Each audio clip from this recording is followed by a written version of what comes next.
This broadcast is brought to you courtesy of amateur radio station VK7AX in Ulverstone, northwest Tasmania. Welcome to the VK7 Amateur Radio News for the 7th day of June 2026, your gateway to what's happening across the airwaves in Tasmania and beyond. Coming to you from the Tasmanian Amateur Radio News Desk is Nick, VK7WW, with the latest updates, stories and insights from our amateur radio community. We're broadcasting far and wide thanks to our dedicated team, DMR Talk Group 5 and D-Star Reflector 91C via the digital group. 476 kHz trial transmission in the northwest from Brenton, VK7 Hotel Papa. 1.860 MHz Graham, VK7GS. 3.670 Dale, VK7DG. 7.140 MHz Ross, VK7ALH. And on 14.130 Gary, VK7JGD. And on 28.525 Tony, VK7VKT. And locally in Hobart, UHF CB Channel 24, Mark, VK7FMAC. And HF CB Channel 24 with Luke.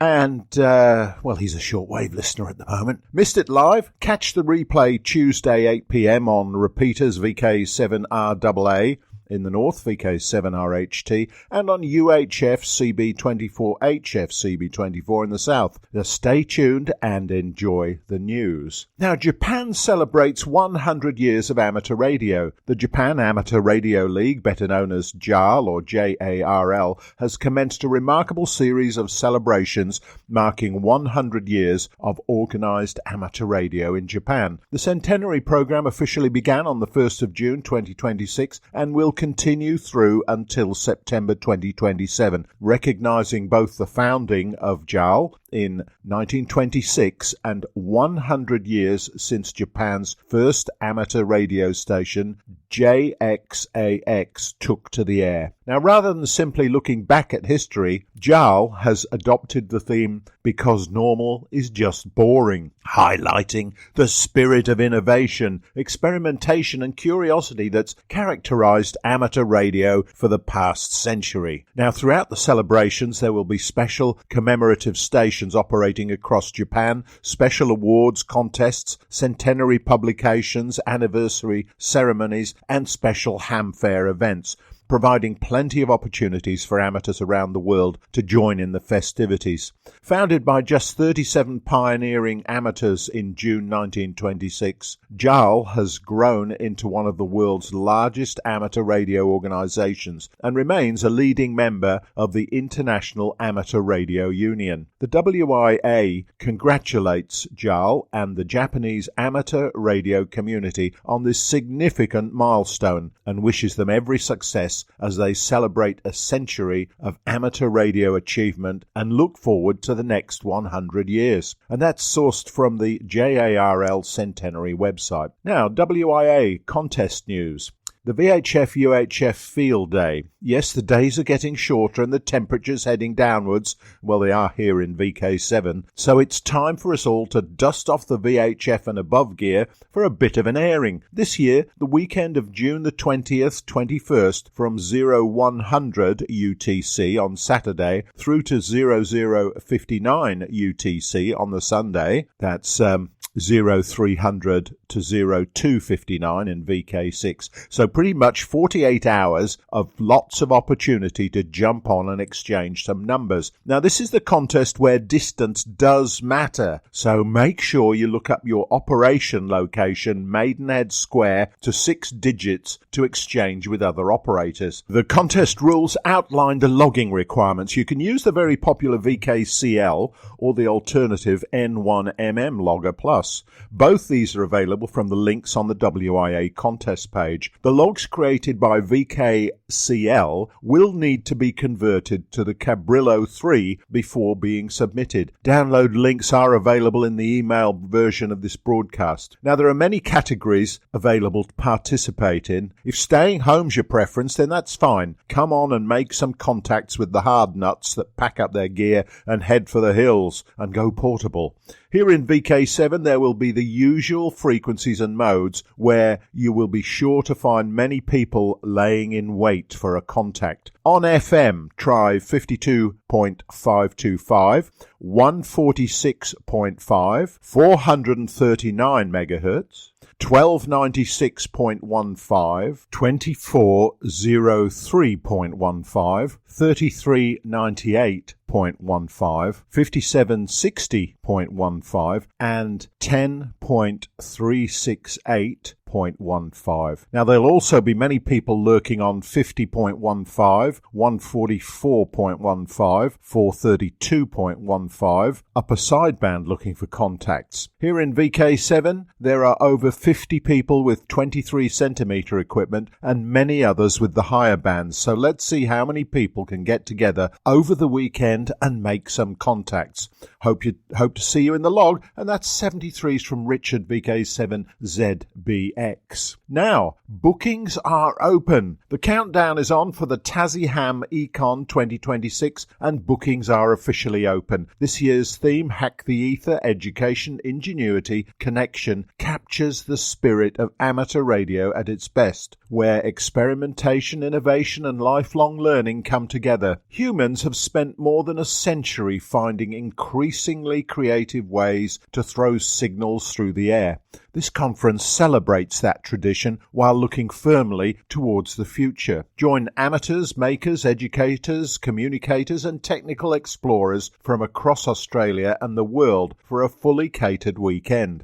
Now, the conference is built around four major streams. Hack the Mind, exploring education and learning futures. Hack the System, showcasing ingenuity and experimentation. Hack the Culture, focusing on community engagement and connection. And Hack the Future, examining leadership, purpose, and where amateur radio goes next. Now, it takes place on Saturday the 7th and Sunday the 8th of November 2026 at the iconic Sir Stanley Burbury Theatre on the UTAS Sandy Bay campus. Pre-conference and post-conference activities have also been planned, making it a full weekend of radio learning and networking. The preliminary program is now available and registrations are open via the conference website. 73s from the conference organising group. Right, WWFF Sota Pota Lalota Iota is the weekly wrap-up. Despite the cold, wet and windy conditions across the state this week, it didn't stop several operators from getting out and activating parks and summits. Angela, VK7AMP, and Tony, VK7LTD, headed to the Glebe Hill Let's try that again, shall we? The Glebe Hill Conservation Covenant, a 20-hectare bushland reserve located in Howrah. Angela and Tony were heard calling CQ on both the 20 and 40 metre bands.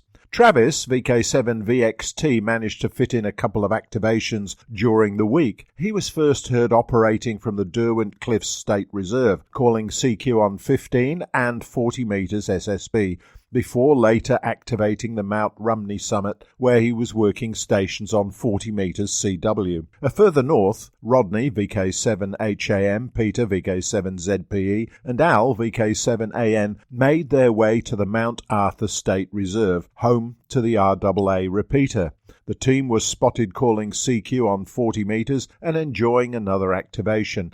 It's great to see so many operators continuing to get out and enjoy portable operating regardless of the less than ideal conditions, proving that a little rain and cold weather are no barrier to getting on the air. And that's 73s from Matt, VK7MAT. Statewide SSTV nights. A quiet net night that saw the following participants: VK7's AX, ZAB, EV and OO, all sharing over 30 photos. Now the main themes were clock towers in Ulverstone and Launceston, trams in Ballarat and Launceston, the Eureka Stockade Memorial Park in Ballarat, radio communications at the recent horse ride at Springfield near Scottsdale, and other highlights: the presentation of the Ron Wilkinson Award to Hayden, VK7HH, for his day's work promoting amateur radio, a 3D printed 915 MHz loop antenna, a solar-powered mesh core repeater ready for installation, and how to bend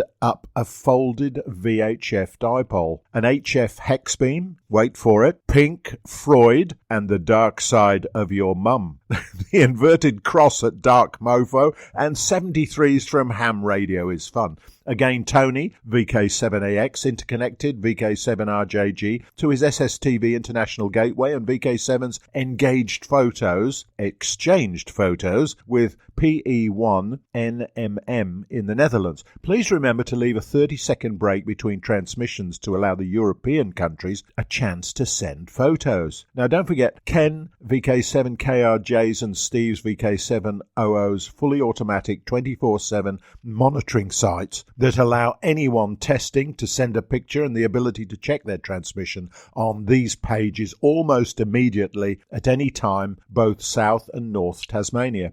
If you miss the net, there are archives of these SSTV nights on Ken and Steve's websites or on the NTARC website under blogs, and that's 73s from Andre, VK7ZAB. Now you're listening to VK7WI, and this is the VK7 Amateur Radio News broadcast. Now, contest news, Harry Angel Memorial 80-metre Sprint. As heard on the WIA National News, the Harry Angel Memorial 80-metre Sprint was recently held and VK7 featured. In the phone section at 4th was Richard, VK7ZBX, and at 21st, Eric, VK7EV. In the mixed section at 4th was Lance, VK7TO. Congratulations to all participants in this unique sprint contest. News from the north. SOTA WWFF Parks Group meets twice weekly, Mondays and Fridays, 10:30 a.m. till 12 at the Glebe Gardens Cafe, Henry Street, Launceston. For more information, contact Al on 0417 354 410. 73s from Al. The Northern Tasmanian Amateur Radio Club Incorporated. The first item is a quick update on NTARC providing safety communications and rider tracking at the Equine Endurance Ride held at Springfield last weekend. No electronic tracking was employed, so everything relied on 2-metre voice communications and good old pencil and paper. All the contingency had assembled by 6 a.m. Saturday morning and were heading out to the checkpoints for the start of the 80-kilometre event at 6:30. Ride base was staffed by VK7's Andre, ZAB, and Stuart, Echo Sierra. Checkpoints were operated by Tony, ZTT, Idris, ZIR, and Stefan, ZSB, with additional support from Harry, HXT, and Xavier, XHJ of Reist Wyson, along with Pete from the Ulverstone Radio Operators Club. Another round of excellently coordinated safety logistics was delivered by Roger, ARN. The weather was good to us with only light drizzle but a chilly breeze. Rumour has it the sun made a cameo appearance, though witnesses remained unverified. Operationally, the day went very smoothly without any horse or rider mishaps. Thank you to all who assisted in the running of the communication side of this event. Now, back to the last technical night. Colin, VK7 ZCF, had with him a telescopic 40-foot or about 12.2 metre aluminium pole. It's called a Chinopole. Honestly, where do they get these names, and how is anyone meant to pronounce CNHOPOLE? Their website says, whether you're cleaning high-rise windows or painting high walls, it's ruggedly built with high-strength materials for load-bearing capacity and durability. Funnily enough, the sales materials didn't mention that it was eminently suitable as a portable antenna mast. I wonder why. Hi. Individual sections are not the usual friction extended hold with fiberglass, found with fiberglass, but each section incorporates a cam locking device. It seems to have less flex than a standard telescopic squid pole, but as it was raining, we were only able to extend it by a couple of sections in the club rooms. As it is aluminium in construction, I would definitely take heed of the danger electrocution warning printed on the side of it. To complete the setup, Colin decided he needed a new drive-onto under-car wheel, base plate and stand to support the pole when he's out and about. As the ground mount was a vertical square section receptacle, Colin printed with his 3D 3 friction-fit bushes to go into the square section that adapted to the circular pole. Nice bit of engineering, Colin. As the pole comes standard with a male paint roller thread fitted, it will be interesting to see what else Colin 3D prints for easy attachment in the near future. Now, going from one extreme to the other in terms of size, this next one is a very small antenna. But be honest, how many of you ever have heard of a quad-long hentenna? A hentenna? I'm fairly sure the name has never crossed my path. Well, Tony VK7ZTT brought one along to the last technical night. Now, it's based on the Martin Stayer DK7ZB scaled down for 915 MHz, but turned sideways to give vertical polarization. The core structure of the quad-long hentenna is a 1.5 wavelength extended quad, which gives it that stretched oblong look. Its small size makes it perfect for 3D printing the entire frame right down to the pistol grip. That's the handle. The clever part of this design is that all the driven elements and reflectors can be cut to length and simply laid into the printed trenches. Wherever a join is needed, a hollow section is built in so the soldering can be done without melting the plastic frame. On testing, the resultant frequency sweep returned an excellent centering on the design frequency. The result is a quick, tidy and easy to build directional antenna.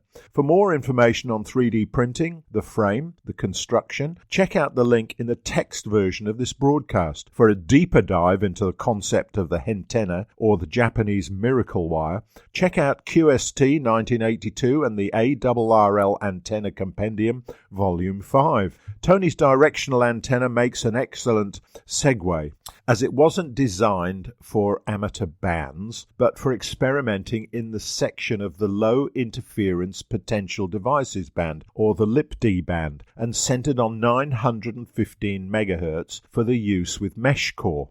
As previously mentioned, switching the configuration to Australian mid for comparison testing delivered improvements in speed with no noticeable loss of range, which is an important aspect. Judging by the tsunami of operators who've already made the change, the point is probably academic now. We are, however, recommending the use of 2-byte path addressing to minimize node address clashing, but of course it's entirely up to each operator to choose whatever setting best suits their own situation.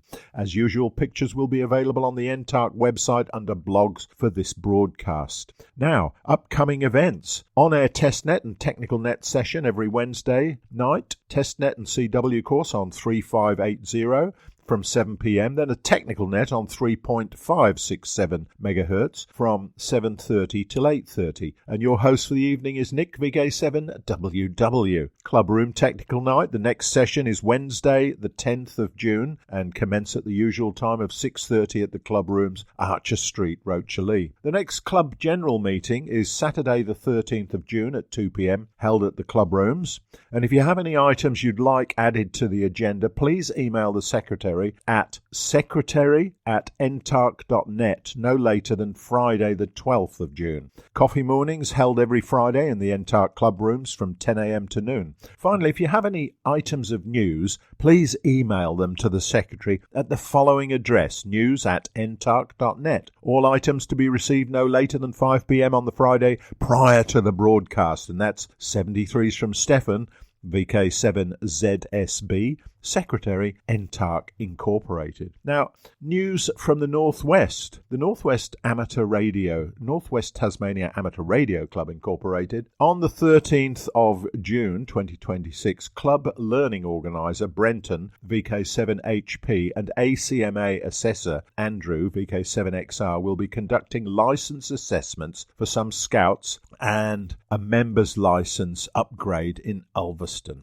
If you'd like to participate in either an upgrade or sit in an initial amateur licence exam, please advise the club via nwtarcinc@gmail.com ASAP, as Brenton and Andrew will need to acquire the necessary exams and they can supply you with learning material. Now, Radio and Electronics Association of Southern Tasmania. The June presentation dived deep into to astrophotography? Well, last Wednesday night, REAST members traded radio waves for light waves as Lisa, VK7SGZ, delivered a fascinating presentation on the world of astrophotography.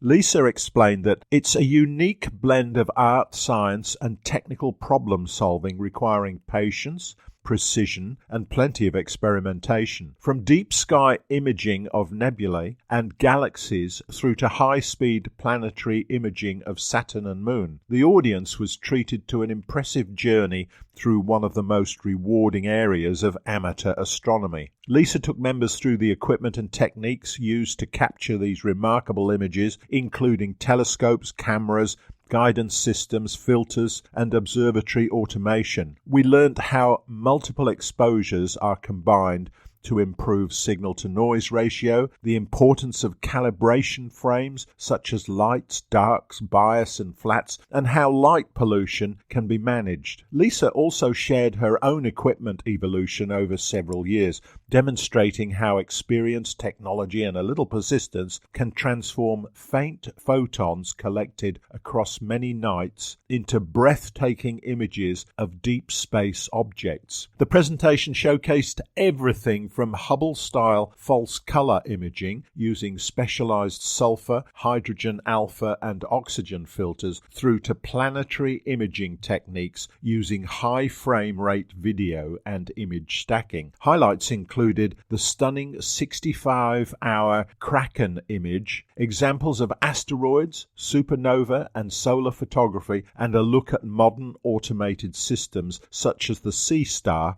that are making astrophotography more accessible than ever before. A very huge thank you to you, Lisa, VK7SGZ, for an absolutely out-of-this-world presentation that inspired many members to consider pointing their telescopes skyward and giving astrophotography a try.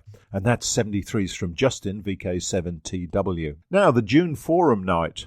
This Wednesday night, the REAST Forum Night is diving into the world of DMR code plugs, radio programming and hotspots on Wednesday the 10th of June from 7:30 p.m. in the Queen's Domain Club Rooms, and it's streamed online. If you've ever stared at CPS software wondering why your radio suddenly talks to Kazakhstan but not the local repeater, this is the night for you. We'll take you through the fundamentals of DMR programming, explain what code plugs actually are, how zones, talk groups and channels fit together, and how to configure both radios and hotspots for practical everyday operation. Whether you're completely new to DMR or looking to clean up and better understand your existing setup, this session will include practical demonstrations, programming tips, common mistakes, and plenty of opportunities for questions and discussion. Bring along your radio, hotspot, laptop, or just your curiosity. Everyone is welcome. 73s from the Reese Committee. You're listening to VK7WI, and this is the VK7 Amateur Radio News Broadcast. Now,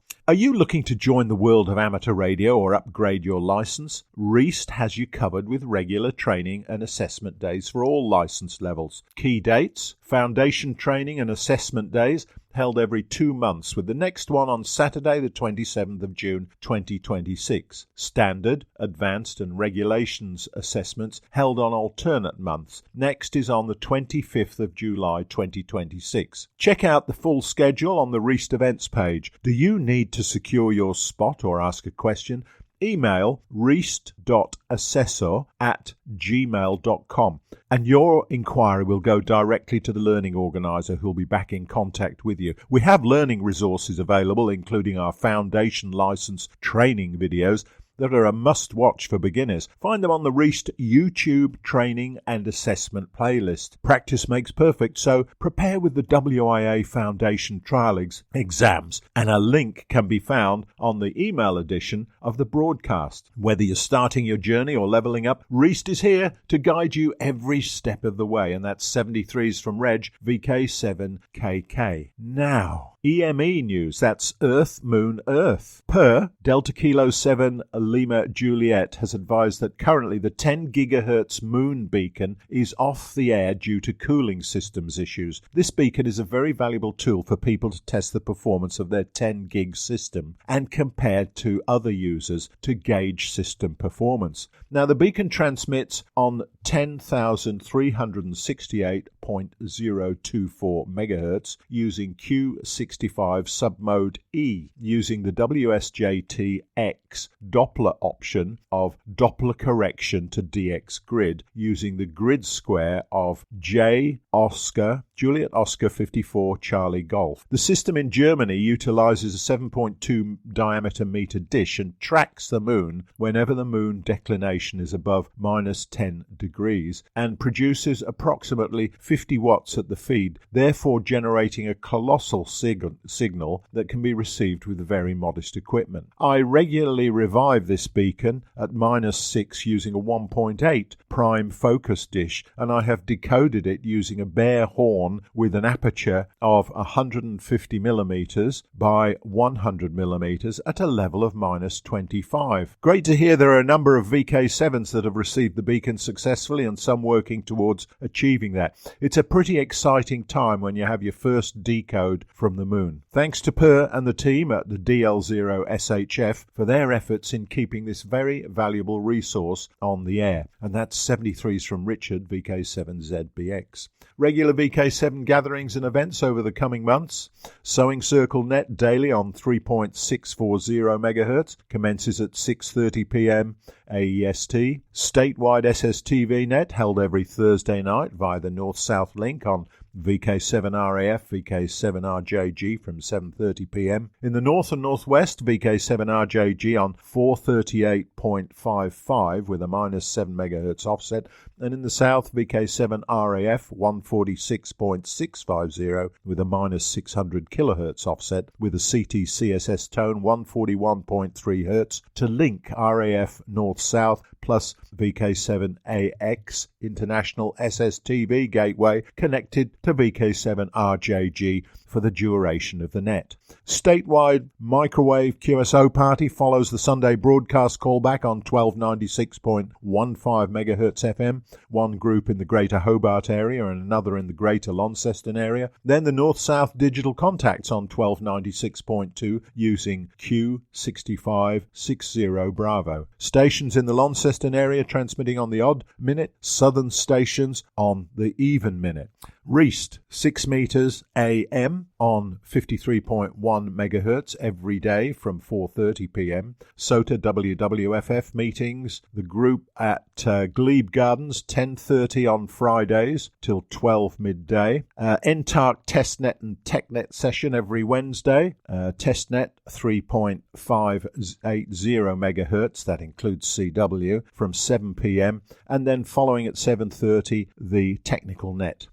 NTARC technical night session is on Wednesday the 10th of June from 6:30 p.m. at the Club Rooms, Archer Street, Rocherley, and coffee mornings are held every Friday in the Club Rooms from 10 a.m. The Northwest VK7, Wednesday from 8 p.m. local, Northwest Tassie Amateur Repeater Group Net on 2 meters, VK7 RMD and All-Star Node 56780, Northwest VK7 Thursday commencing at 8:30 p.m. local time, Northwest Tassie 2-meter DX Net on 144.190. Other VK7 events, Reist 10th of June Forum Night, DMR Programming, Queen's Domain Club Rooms from 7:30 p.m. and streamed. NTARC 13th of June, Club General Meeting from 2 p.m, NTARC Club Rooms, Rocherley, Archer Street, and VK 7 to the 8th of November, the Tassie Ham Econ Amateur Radio Conference at UTAS Sandy Bay. A reminder to those people rostered for next week's broadcast, Newsreader, a VK7ZIR.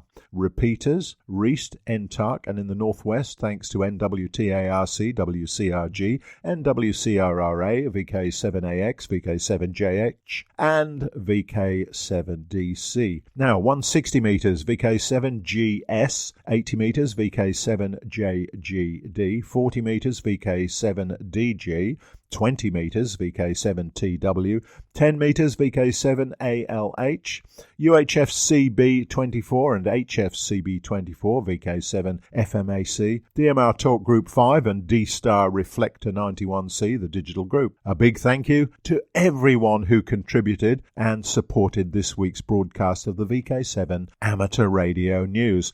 Well, that's it for this week. If you missed the live transmission, remember you can always catch the rebroadcast Tuesday at 8 p.m. on VK7RAA in the north, VK7RHT, and UHF-CB24, HF-CB24 in the south. Got news, stories or updates to share? We'd love to hear from you. Send them to VK7ARnews@gmail.com by Friday 9 p.m. You can also join the conversation on our VK7 Amateur Radio Newsgroups.io page. Stay tuned now for callbacks on this frequency, with each relay station using their own call sign. On behalf of the VK7 News team, this is Nick, VK7 Whiskey Whiskey, wishing you good DX and a great week ahead.